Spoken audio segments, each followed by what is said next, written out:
Hi everyone, welcome back to my channel. Today is a really exciting video. I'm going to be talking about my career story and what I have quit basically. But if you are new around here, then hello, my name is Sarah-Jayne. I am a mum to one little girl. She is currently 7.5 months old and I make videos all about different lifestyles. So cleaning videos, baby updates, you'll find pregnancy videos, hauls, all different things like that. So if you like that kind of thing, please click that subscribe button and stick around for a while. And if you are already subscribed, make sure that you click that bell button and you'll be notified of when I have new videos. So as I say, I'm going to be talking all about my career story. I love these types of videos because I really like to know what people's backstories were in order to find out, you know, how they got to where they are now. So that is exactly what I'm going to do today. And the reason why I'm so excited to kind of talk about this today is because I have just handed in my notice, or I have just told them at work that I'm no longer going back after maternity leave, which is so scary but so exciting. It's definitely what I've been working towards. I know a lot of you already think that I am full-time YouTube and blog, which technically I have been while I've been on maternity, but I was still at the college because I taught at college 2 days a week. I was still there and I was on maternity from that, and it was kind of a bit of a safety net for me, but now I have let that safety net go and I am full-time YouTube and blog. Exciting! So I'm going to try not to waffle too much as I go through this story, but I'm going to start way back when I was at school. And just to give you a little bit of context, I am actually 32 years old presently, so going right back to when I was 15, 16 years old. So when I was at school, I actually really liked drama and things like that, and I kind of felt like I wanted to go into the acting kind of world, but I actually felt like I wanted to get a qualification behind me before I pursued that kind of career. That was completely my own choice. That wasn't anybody, you know, saying you must get this qualification before I actually went.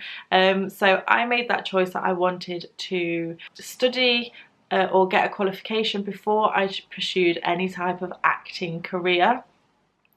So what I chose to do was beauty therapy, and actually it really annoys me when people say, oh, I don't know what to do for college, so I'm just going to do hair and beauty because it's easy. Because believe me, it's absolutely not easy. It's not an easy qualification. You have to learn a lot of things like anatomy and physiology, and you're working with people's bodies, so you really have to know what you're doing. But anyway, I'm slightly digressing. I decided that I wanted to go on to do beauty therapy. So when I was in my last year of school, I knew that I wanted to do this, so I went ahead and got a job at a salon on a Sunday where I worked and just helped out on reception, things like that. I just thought it would give me a really good foot in the door and really good knowledge for going on to college. Also at the weekends on a Saturday, I used to work in an accessories shop, so they sold like hair things and bags and all different things, which was quite locally to where I lived. So I would go to school during the week and then I would also work on a Saturday and Sunday just to get a few pennies. So after I left school, I went on to do beauty therapy. I was studying for 2 years and I found that I really loved body massage. So I think I was only at college, I think full-time was classed as 3 days. So I also picked up a few more hours at the salon, and as I qualified in certain things, I would start doing those treatments on the clients as well, which was really good. It meant that there was a bit more money coming in for me and I was getting loads and loads of experience. So as my beauty therapy course came to an end, I found that doing massage was something that I was really passionate about, and I wanted to learn a little bit more about how to treat certain ailments, so how to treat people with you know, bad posture or different things like that. So I actually went on and did a further 2 more years of sports and fitness therapy. So within sports and fitness therapy, I did exactly what I wanted to do. So learning how to treat certain things, as well as various other things. I had then at that point been at the salon for 4 years, and I felt like it was time to move on. So after I had done my beauty and my sports therapy, I applied to work at a spa.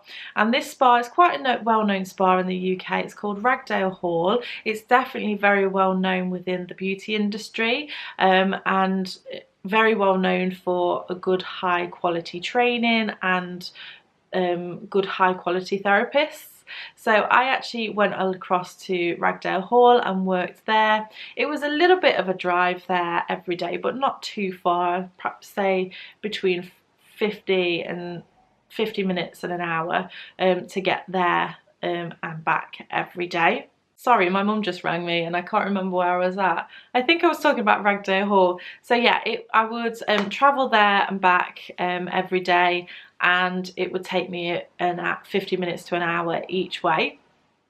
So I was there for about just over a year, I think. I did a 1-year contract, and I just felt like I really wanted to learn again. I was pretty much addicted to learning new things, and I felt like I needed a job where I could be learning as I went. And an opportunity came up. I'd actually had my CV on like a website, so people would contact you if they thought you would be good for a position. And just out of nowhere, this offer came up.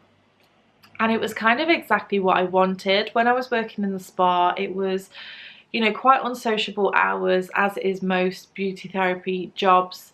And I wanted something a bit more stable. I would have loved to have worked 9 to 5 and not have to work weekends and not have to worry about working Christmas or New Year or choosing between the two. So this job came up and it was exactly what I wanted. It was more money, it was the hours that I wanted, and this was actually kind of just before this was when I started practicing the law of attraction. If you want a video on that, let me know and I'll do it, because that's a whole different story. So yes, this job came up and it was working in a clinic as a medical esthetician. I would be working with doctors, I would be doing advanced beauty treatments, I would be learning a whole host of new things. It was just perfect for me. So I went for it and I got it, which was really exciting.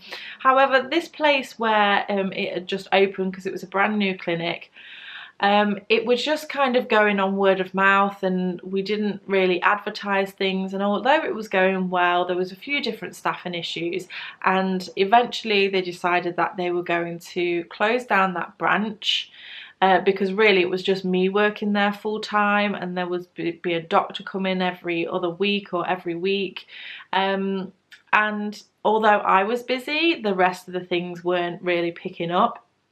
So they were going to close that branch, which meant I was going to have to go and work in Sheffield every day, which is a good stretch, and I didn't really want that. So I started looking for a new job, and I saw a job as a salon manager become available. So I thought, right, okay, that's a step up again, let's try for that, and I got the job.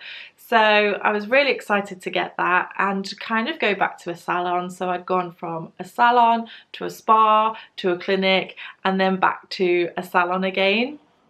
By this point, I was really thinking about going into teaching. It's something that I wanted to do ever since I was at college, but knew that I needed to get some more experience behind me. So I signed up to university, which was actually at a college, but it was done through the University of Bedfordshire, but I studied in Nottingham. Sorry, just adjusting the lighting because it's getting a bit bright outside.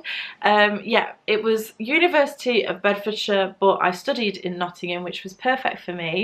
And while I was studying that, I also did some voluntary teaching hours in the college that I was working at, or eventually working at. So while I was studying, I also did some voluntary teaching hours. So during that first year of when I was studying, I was so busy. I was working at the salon 40 hours a week from Tuesday through till Saturday. Sundays I would spend studying, so working on my essays and different things like that.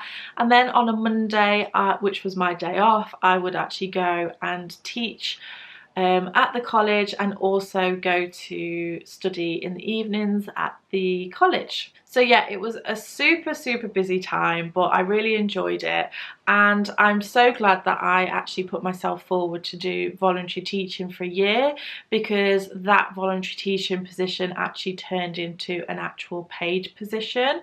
And I think if you are really wanting to work somewhere, showing up and just putting yourself forward and showing them that you are willing to work, that is a really good way to get your foot in the door. So that's exactly what I did. So in my second year, when I was studying for my teaching qualification, I actually left my job at the salon and was working as a sessional lecturer. So basically that means that you get paid for the hours that you're doing. Now, it actually turned out, because as a sessional lecturer you get a higher rate of pay, it meant that I only had to do about half the hours that I did at the salon to still create the same wage, which was perfect. It just meant that I could work those hours, study at the same time, and still have a little bit of free time available. So around this free time, I always seem to put a lot of work onto myself. I do like to be busy during that free time, and after I finished my teaching qualification, I found myself with nothing really to do, and I wanted to fill that time with something creative. And around this time is where I started my blog. This was also the time that I moved in with Anthony, and yeah, I just started blogging. I signed up to Instagram, and about a year later, I think that is when I also started my YouTube. So if you don't already know, because I know that not all of you have been around for that long, I actually have a main channel which is teaching, of all things, crochet tutorials on YouTube. I did one video and it just went viral basically, and since then I have done one video a week, and the channel has really taken off, and it's been such an amazing journey, and that's what's led me to do this second channel, so I can talk more about personal things and the lifestyle aspect of things. So yeah, I have two channels: a crochet channel, or a craft and crochet channel with tutorials, and then this channel for all lifestyle and mummy things. So this particular journey of YouTube and blogging has been pretty crazy. So once my main channel started to pick up, I really saw that this could actually be something, and I loved to do it. I would come home from work, I would film videos, or I would film videos all weekend. But again, working full time and then also doing my channel videos, it was a lot of work. I was, you know, busy all the time, which I loved, but you know, it can take its toll on you. So after a couple of years, I thought to myself, right, something's going to need to change. I'm going to need to change how I do things, so that I can still do what I love but also have some free time. And gradually I started to cut down my hours at the college, at my teaching position. I went from working sessional, and then I got a full-time position, all while my YouTube was taking off. From my full-time position, I dropped down to part-time, and then I went back to sessional, so I was only working 2 days a week again. And that kind of brings me to around about now. When I was working 2 days a week, I also launched Bella Coco store, which was a crochet store. But then when I fell pregnant, I was finding that having to keep on top of stock. Also, because I was funding it financially myself, I was struggling to build it as quickly as I could. And knowing that when Ella came along, that I wouldn't be able to do everything that I wanted to do to a high standard. So keeping on top of stock, all of those little things that take forever, I just knew that I wouldn't have the mental space to have it. So that is where the collaboration with Love Crochet came from. So I sold all of my stock that I had in terms of yarn, and now my store is hosted on another store, which Love Crochet is one of the biggest yarn websites in the UK, and there was absolutely no way I could compete with the amount of stock they had. Just as somebody investing their own money into buying new stock, it just wouldn't be possible. Also, I couldn't compete with their delivery costs. They obviously have a high number of orders coming through, so they could afford to have their delivery costs a lot lower. And I really was getting frustrated about the fact that I couldn't give my customers what I wanted to give them, which was cheaper shipping rates, a whole range of products and things like that. So I felt that doing a collaboration with them was the best way to go for myself, for Love Crochet, and for my customers. Even though things were going really well with the store when I was hosting it myself on my own, I just knew that I wouldn't be able to keep that momentum going. So that is the direction I went in. Obviously, while I was pregnant, I also started this channel, or started talking about more pregnancy videos, mummy style things, and I also joined Channel Mum, which was so exciting. Even before I was pregnant, I would always watch videos like Emily Norris. She was like one of my main channels that I used to watch, because I just loved to watch her advice and you know, her pregnancy videos and her baby updates, even though I wasn't pregnant at the time. So I obviously saw that she was part of Channel Mum, and you know, really wanted to become part of it myself, and now here I am, part of Channel Mum. I have given up my job, so given up my safety net. I am doing this full time, as well as trying to raise a baby, which is pretty hard to juggle.